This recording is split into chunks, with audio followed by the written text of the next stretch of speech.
Hello friends, welcome to Bangera's cooking channel. ಇವತ್ತು ನೋಡಿ bondas roast ಮಾಡ್ತಾ ಇದ್ದೇನೆ ನಾನು. ನೋಡಿ ತುಂಬ ಸೂಪರಾಗಿ ಬಂದಿದೆ ಬೊಂಡಸ್ ರೋಸ್ಟ್. ನೋಡಿ ಯಾವ ಥರ ಬಂದಿದೆ ನೋಡಿ. ಒಂದು ರೋಸ್ಟ್ ಮಾಡುವ 3 kg ಬೊಂಡಸ್ ತಗೊಂಡಿದ್ದೇನೆ ನಾನು. ಇದರದ್ದು ಬೊಂಡಸ್ ರೋಸ್ಟ್ ಮಾಡ್ತಾ ಇದ್ದೇನೆ, ಸ್ಕ್ವಿಡ್ ರೋಸ್ಟ್. ಹೋಟೆಲ್ಗಳಲ್ಲೆಲ್ಲ ಹೋದರೆ ಉಂಟಲ್ಲ, ಒಳ್ಳೆ ರೇಟ್ ಉಂಟು ಇದಕ್ಕೆ. ಬೊಂಡಸ್ ರೋಸ್ಟ್ ಯಾರಿಗೆ ಇಷ್ಟ ಇಲ್ಲ ಹೇಳಿ? ಮೀನು ತಿನ್ನದವರು ಕೂಡ ಉಂಟಲ್ಲ ಕೆಲವರು, ಬೊಂಡಸ್ ಅಂದರೆ ತುಂಬ ಇಷ್ಟಪಡ್ತಾರೆ. ತುಂಬ ಸಖತ್ತಾಗಿರ್ತದೆ ಇದು, ತುಂಬ ಟೇಸ್ಟ್ ಮೀನಿದು. ನೋಡಿ ಈ ಥರ ಮಾಡಿದರೆ ಉಂಟಲ್ಲ ತುಂಬ ಚೆನ್ನಾಗಿ ಬರ್ತದೆ. ನೋಡಿ ಯಾವ ಥರ ಬಂದಿದೆ ನೋಡಿ. ಈಗ ಹೇಗೆ ಮಾಡೋದಂತ ನೋಡು ಫ್ರೆಂಡ್ಸ್. ನನ್ನ ಚಾನಲನ್ನು ಸಬ್ಸ್ಕ್ರೈಬ್ ಮಾಡೋದು ನೋಡ್ತಿದ್ರೆ ಸಬ್ಸ್ಕ್ರೈಬ್ ಮಾಡಿ ಫ್ರೆಂಡ್ಸ್, ಲೈಕ್ ಮಾಡಿ, ಶೇರ್ ಮಾಡಿ. ವಿಡಿಯೋವನ್ನು ಆದಷ್ಟು ಪೂರ್ತಿಯಾಗಿ ಸ್ಕಿಪ್ ಮಾಡದೆ ನೋಡಿ. ನೋಡಿ 3 kg ಬೊಂಡಸ್ ತಗೊಂಡಿದ್ದೀನಿ ನಾನು, ದಕ್ಕೆಯಿಂದ ತಂದಿರೋದು.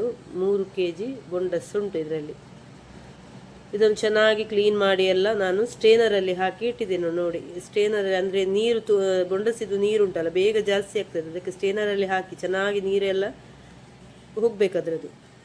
ನೋಡಿ ಒಂದು ಕಡಾಯಲ್ಲಿ ನಾನು ತೆಂಗಿನೆಣ್ಣೆ ಹಾಕ್ಕೊಂಡಿದ್ದೇನೆ. ಎಣ್ಣೆ ಹಾಕ್ಕೊಳ್ಬೇಕು ನೋಡಿ. ಇದಕ್ಕೆ ನಾನು ಗರಂ ಮಸಾಲ ಹಾಕ್ಕೊಳ್ತಾ ಇದ್ದೇನೆ. ಚಕ್ಕೆ, ಲವಂಗ ಮತ್ತು ಏಲಕ್ಕಿ ಎಲ್ಲ ಉಂಟಲ್ಲ, ಸ್ವಲ್ಪ ಕುಟ್ಟಿ ಪುಡಿ ಮಾಡ್ಕೊಂಡಿದ್ದೇನೆ ನಾನು. ಕೈಯಲ್ಲಿ ಕುಟ್ಟಿ ಪುಡಿ ಮಾಡಿಕೊಂಡು ಹಾಕ್ಕೊಳ್ತಾ ಇದ್ದೇನೆ. ಫ್ಲೇವರ್ ಚೆನ್ನಾಗಿರ್ತದೆ ಕುಟ್ಟಿ ಹಾಕ್ಕೊಳ್ಳೋದ್ರಿಂದ. ನೀವು ಗರಂ ಮಸಾಲ ಪೌಡರ್ ಹಾಕ್ಕೊಳ್ಳೋದಕ್ಕಿಂತ ಈ ಥರ ಇದು ಮಾಡಿ ಕುಟ್ಟಿ ಹಾಕಿದರೆ ತುಂಬ ಚೆನ್ನಾಗಿರ್ತದೆ. ನೋಡಿ ಒಂದು 7 ನೀರುಳ್ಳಿ ತಗೊಂಡಿದ್ದೇನೆ ನಾನು, ಉದ್ದಕ್ಕೆ ಚಾಪ್ ಮಾಡಿ ಇಟ್ಕೊಂಡಿದ್ದೇನೆ. 7 ನೀರುಳ್ಳಿ ಬೇಕು 3 kg ಬೊಂಡಸ್ ರೋಸ್ಟ್ ಮಾಡಲಿಕ್ಕೆ. 7 ನೀರುಳ್ಳಿ ಹಾಕ್ಕೊಂಡಿದ್ದೇನೆ ನಾನು. ಅಷ್ಟು ಬೇಕು, ಮೀಡಿಯಂ ಸೈಜಿದು 7 ನೀರುಳ್ಳಿ ತಗೊಂಡಿದ್ದೇನೆ. ಇದು ಚೆನ್ನಾಗಿ ಫ್ರೈ ಆಗಬೇಕು, ಟ್ರಾನ್ಸ್ಪರೆಂಟ್ ಆಗೋ ತನಕ ಉಂಟಲ್ಲ ಚೆನ್ನಾಗಿ ಫ್ರೈ ಮಾಡ್ಕೊಳ್ಬೇಕು ನೀರುಳ್ಳಿ.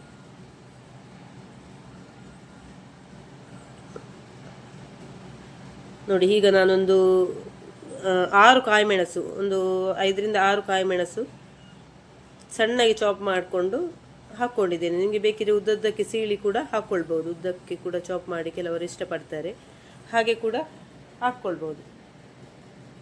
ಈಗ ನೋಡಿ ಬೇಸೊಪ್ಪು ಹಾಕ್ಕೊಂಡೆ ನಾನು. ಬೇಸೊಪ್ಪು ಫ್ಲೇವರ್ಗೆ ನಿಮಗೆ ಸ್ವಲ್ಪ ಜಾಸ್ತಿನೂ ಹಾಕಿದರೆ ತೊಂದರೆ ಇಲ್ಲ, ತುಂಬ ಚೆನ್ನಾಗಿರ್ತದೆ ಫ್ಲೇವರ್.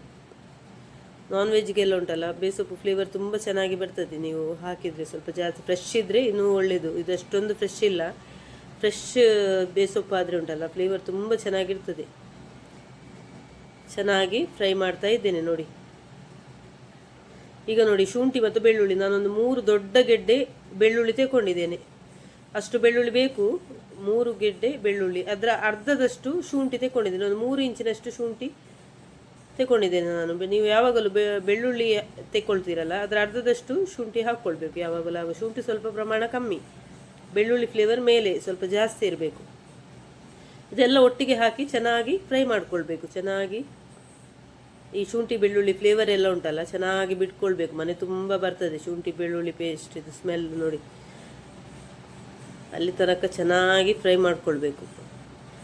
ಈಗ ನೋಡಿ ನಾನು ಒಂದು 3 ಟೇಬಲ್ ಸ್ಪೂನಷ್ಟು ಚಿಲ್ಲಿ ಪೌಡರ್, 1 ಟೇಬಲ್ ಸ್ಪೂನಷ್ಟು ಕೊರಿಯಂಡರ್ ಪೌಡರ್ ಮತ್ತು 1 ಟೇಬಲ್ ಸ್ಪೂನಷ್ಟು ಜೀರಾ ಪೌಡರ್, ಒಂದು ಅರ್ಧ ಸ್ಪೂನ್ನಷ್ಟು ಅರಿಶಿಣದ ಪುಡಿ ಎಲ್ಲ ಒಟ್ಟಿಗೆ ಹಾಕಿ ಇದು ಮಾಡ್ತಾ ಇದ್ದೇನೆ, ರೋಸ್ಟ್ ಮಾಡ್ತಾ ಇದ್ದೇನೆ. ನೋಡಿ ಚೆನ್ನಾಗಿ ಎಣ್ಣೆಯಲ್ಲೇ ಮೀಡಿಯಂ ಫ್ಲೇಮಲ್ಲಿ ಇಡಬೇಕು ನೀವು. ಮಸಾಲ ರೋಸ್ಟ್ ಮಾಡುವಾಗ ಉಂಟಲ್ಲ ತುಂಬ ಫಾಸ್ಟ್ ಕೂಡ ಇಡಬಾರ್ದು, ಚೆನ್ನಾಗಿ ರೋಸ್ಟ್ ಆಗಬೇಕು. ಇದು ಮಸಾಲ ಉಂಟಲ್ಲ ಚೆನ್ನಾಗಿ ಕಲರ್ ಚೇಂಜ್ ಆಗ್ತದೆ, ಅಲ್ಲಿ ಸ್ವಲ್ಪ ಕಲರ್ ಚೇಂಜ್ ಆಗಿ ಬರಬೇಕು. ಅಲ್ಲಿ ತನಕ ಚೆನ್ನಾಗಿ ಮಸಾಲ ಎಣ್ಣೆಯಲ್ಲೇ ರೋಸ್ಟ್ ಆಗಬೇಕಿದು.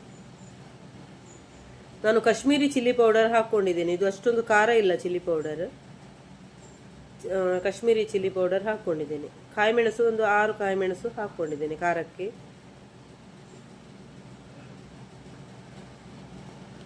ಇದು ಚೆನ್ನಾಗಿ ಫ್ರೈ ಆಗಬೇಕು. ಈಗ ನೋಡಿ ಒಂದು 4 ಟೊಮೆಟೊ ಹಾಕ್ಕೊಳ್ತಾ ಇದ್ದೇನೆ ನಾನು. ನೋಡಿ ಮಸಾಲೆ ಎಲ್ಲ ಚೆನ್ನಾಗಿ ರೋಸ್ಟ್ ಆದ ಮೇಲೆ ಒಂದು 4 ಟೊಮೆಟೊ ಚಾಪ್ ಮಾಡಿ ಹಾಕ್ಕೊಂಡಿದ್ದೇನೆ. ಇನ್ನು ಈ ಟೊಮೆಟೊ ಎಲ್ಲ ಉಂಟಲ್ಲ ಚೆನ್ನಾಗಿ ಬಾಡಬೇಕು, ಬಾಡಿ ಮಸಾಲೆ ಎಲ್ಲ ಕರೆಕ್ಟ್ ಸೆಟ್ ಆಗಬೇಕು. ಅಲ್ಲಿ ತನಕ ಚೆನ್ನಾಗಿ ಫ್ರೈ ಮಾಡಬೇಕು. ಚೆನ್ನಾಗಿ ತುಂಬ ಸೂಪರ್ ಆಗಿರ್ತದೆ ಫ್ರೆಂಡ್ಸ್. ನಿಮಗೆ ಏನು ಇದು ಕರಿ ಇದು ಸಾರು ಏನು ಬೇಕಂತ ಇಲ್ಲ, ಈ ಥರ ರೋಸ್ಟ್ ಇದ್ದರೆ ಉಂಟಲ್ಲ ಗಂಜಿ ಊಟಕ್ಕೆ ಇಲ್ಲದೆ ಖಾಲಿ ಊಟಕ್ಕೆ ಕೂಡ ಹೀಗೆ ಊಟ ಮಾಡೋ ಅನ್ನಕ್ಕೆ ಕೂಡ ತುಂಬ ಚೆನ್ನಾಗಿರ್ತದೆ. ನಿಮಗೆ ಸಾಂಬಾರು ಏನು ಬೇಕಂತ ಇಲ್ಲ.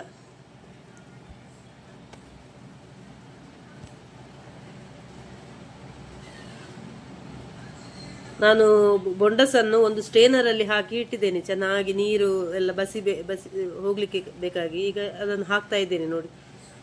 ಬೊಂಡಸಲ್ಲಿ ಉಂಟಲ್ಲ ನೀರು ತುಂಬ ಬಿಡ್ತದೆ, ತುಂಬ ನೀರು ಆಗ್ತದೆ. ಹಾಗಾಗಿ ಸ್ಟೇನರಲ್ಲಿ ಹಾಕಿ ಒಂದು 1/4 ಗಂಟೆ ಇಟ್ಟರೆ ಒಳ್ಳೆಯದು. ನೀರು ಚೆನ್ನಾಗಿ ಹೋಗಬೇಕು ಅದರದ್ದು. ತುಂಬ ನೀರಾಗ್ತದೆ ಇದರಲ್ಲಿ ಬೇಯುವಾಗ. ಚೆನ್ನಾಗಿ ಕ್ಲೀನ್ ಮಾಡಿ ತೊಳೆದು ಎಲ್ಲ ಉಂಟಲ್ಲ ರೌಂಡಿಗೆ ಕಟ್ ಮಾಡಿ ತಗೊಂಡಿದ್ದೇನೆ ನಾನು 3 kg ಬೊಂಡಸ್.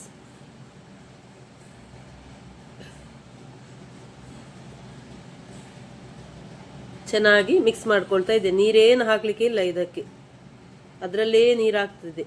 ಇದು ಬೆಂದಾಗುವಾಗ ಉಂಟಲ್ಲ ಅದರಲ್ಲೇ ನಿಮಗೆ ನೀರು ಬಿಟ್ಕೊಳ್ತದೆ.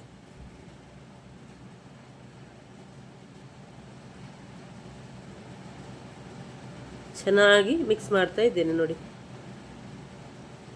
ಒಂದೇ ಥರ ಮಿಕ್ಸ್ ಮಾಡಿಕೊಳ್ಬೇಕು.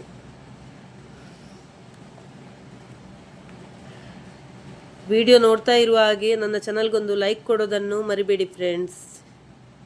ಕಮೆಂಟ್ ಮಾಡಿ ನೋಡಿ. ರುಚಿಗೆ ಬೇಕಾದಷ್ಟು ಉಪ್ಪು ನೋಡಿಕೊಂಡು ಹಾಕ್ಕೊಳ್ಬೇಕು. ಉಪ್ಪೆಲ್ಲ ಕರೆಕ್ಟ್ ಇದ್ದರೆ ಒಳ್ಳೆಯದಾಗ್ತದೆ. ಉಪ್ಪು ಖಾರ ಎಲ್ಲ ಕರೆಕ್ಟಾಗಿ ಬೇಕು. ಆಗ ನೀವು ಯಾವುದು ಫಿಶ್ ಐಟಮ್ ಮಾಡುವಾಗ ಉಂಟಲ್ಲ ಅದಕ್ಕೆ ಇದು ಖಾರ ಮತ್ತು ಉಪ್ಪು ಎಲ್ಲ ಉಂಟಲ್ಲ ಕರೆಕ್ಟಾಗಿ ಬೇಕು. ಆಗ ತುಂಬ ಟೇಸ್ಟ್ ಆಗ್ತದೆ. ಖಡಕ್ಕಾಗಿದ್ದರೆ ಉಂಟಲ್ಲ ಮಸಾಲೆ ಎಲ್ಲ ಖಡಕ್ಕಾಗಿದ್ದರೆ ಸಖತ್ತಾಗಿರ್ತದೆ ನೋಡಿ. ಇದು ಮುಚ್ಚಿಡ್ತಾ ಇದ್ದೇನೆ ನೋಡಿ. ಇನ್ನು ಅದರಲ್ಲೇ ನೀರಾಗ್ತದೆ, ನೀರೇನು ಹಾಕಲಿಕ್ಕಿಲ್ಲ.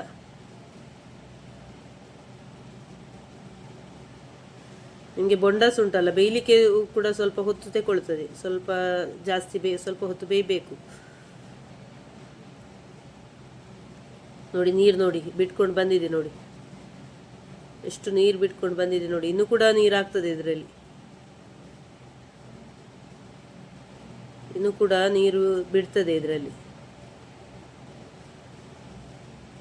ನಾನು ಸೋಸಿ ಎಲ್ಲ ಇಟ್ಕೊಂಡಿದ್ದೆ, ಆದರೂ ನೋಡಿ ಎಷ್ಟು ನೀರು ಆಗಿದೆ ಅಂತ. ಈಗ ಮತ್ತೆ ಮುಚ್ಚಿಟ್ಕೊಂಡಿದ್ದೇನೆ ಚೆನ್ನಾಗಿ ಬೇಯಲಿ ಅಂತ ಹೇಳಿ. ತುಂಬ ಸ್ವಲ್ಪ ಹೊತ್ತು ಬೇಯಬೇಕು.